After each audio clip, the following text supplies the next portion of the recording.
Good morning, everybody. Welcome back to another short antenatal GIT anomaly teaching by Dr. Pradeep Srinivasan under the REFER series. REFER stands for Radiology Education for Enhancement of Radiologists. So here we have a mid-trimester fetus which came for a TIFA scan. The moment we keep the probe on the abdomen, we realize that there is a large midline cystic structure, oblong in shape with its craniocaudal axis along the vertical sagittal plane. You can see the lower cystic structure in the pelvis, which is the urinary bladder.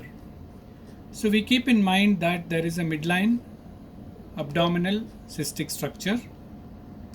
We run a cine with a sagittal sweep from left to right. That's the stomach, that's the cyst, and the gallbladder on the right side, and the urinary bladder inferiorly.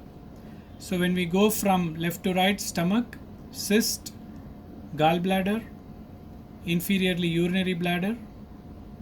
So the differential diagnosis now could range from a mesenteric cyst, a duodenal duplication cyst, an enteric duplication cyst, a cyst exophytic from the liver, also a choledochal cyst.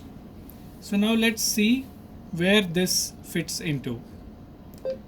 So we go forward and change the plane to an axial view. That's the left-sided stomach, and the cyst is slightly midline and to the left.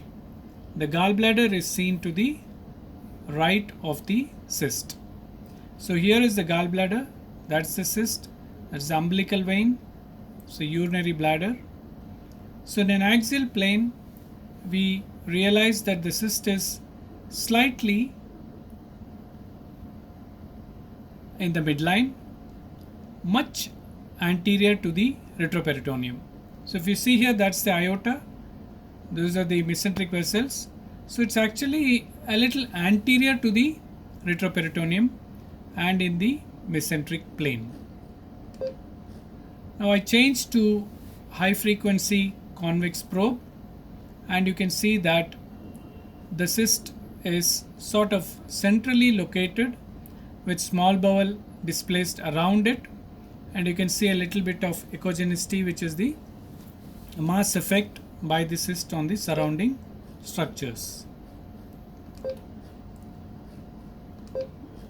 Then we change the plane and get a coronal axis when we get our real breakthrough as to what this cyst is. Now you can see that there is a nice communication between the gallbladder and the cyst. So this is the proximal part of the gallbladder here. That's the communication with the cystic structure. So the proximal part of the gallbladder is communicating with the cystic structure. So I think that is the cystic duct communicating with the cystic structure. Then if you carefully see, we have another opening from the cyst going into the liver, which I will be showing now. It will just quickly pass. That is the bile duct. So here we have the CBD, and there it is. Here we have the CBD entering the cyst obliquely, and that clinches the diagnosis that the cyst has a communication with the common bile duct and a communication with the gallbladder. So it is a choledochal cyst, and possibly a type 1, because it has replaced the bile duct and not displaced it, and it is a choledochal cyst type 1, which is a fusiform dilatation of the common bile duct. So this coronal picture has thrown a lot of light on the etiology of the cyst, where we have shown both the communication with the gallbladder and with the bile duct from the liver.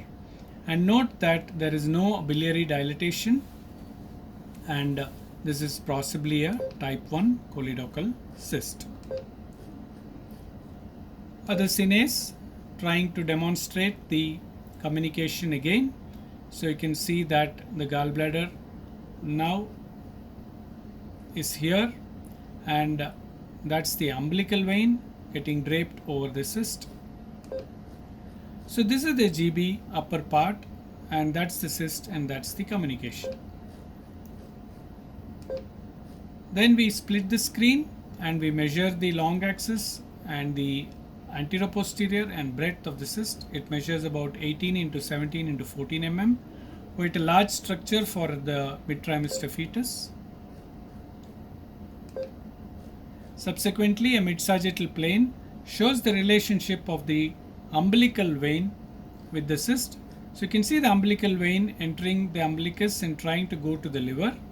The normal oblique posterior course is altered. The umbilical vein goes behind the parietal wall because it is displaced anteriorly by the cyst, and then it drapes over the cyst and then goes towards the IVC. So that's the displacement of the umbilical vein. That's a color Doppler showing the umbilical vein draped, pushed anteriorly, draped all around the cyst. That's the ductus venosus, and that's the IVC, and that's the aorta. Then I use microvascular flow, which is a beautiful modality in Samsung to demonstrate the vascular anatomy. So here is the midline cyst. That's the umbilical vein draping around and going towards the liver. That's the portal sinus. That's the superior mesenteric vein. That's the portal vein, and that's the portal sinus. This is the IVC. So now this is the inferior vena cava, and that's the aorta. So now we will run a cine showing this anatomy of the cyst with the vasculature. So from below above, the umbilical arteries, external iliac vessels, that's the umbilical vein. The cyst flanked by branches of the mesenteric vessels, aorta, IVC, the portal sinus, right portal vein, So that's from below above. This is the portal vessels. These are the left portal branches. These are the right portal branches. Here we have the aorta. That's the vena cava. Then we have the mesenteric vessels around the cyst. That's the aorta. And another cine from below above showing the vascular anatomy which I just described.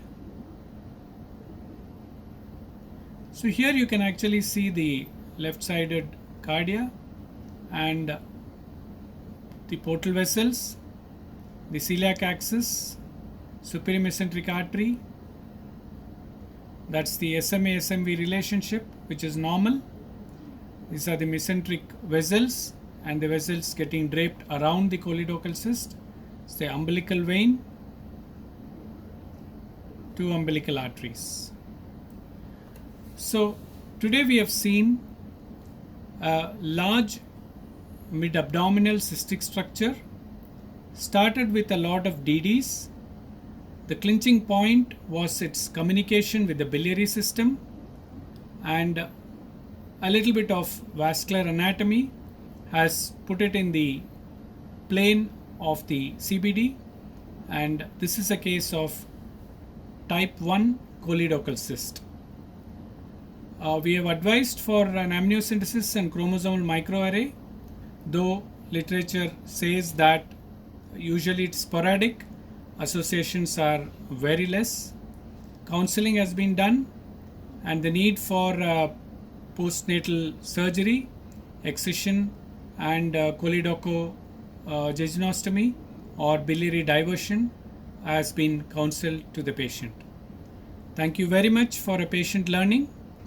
If you want to learn fetal aneuploidy, fetal echo, please Google www.medinit.org, that is mediknit.org, for my certificate courses on fetal aneuploidy and fetal echo.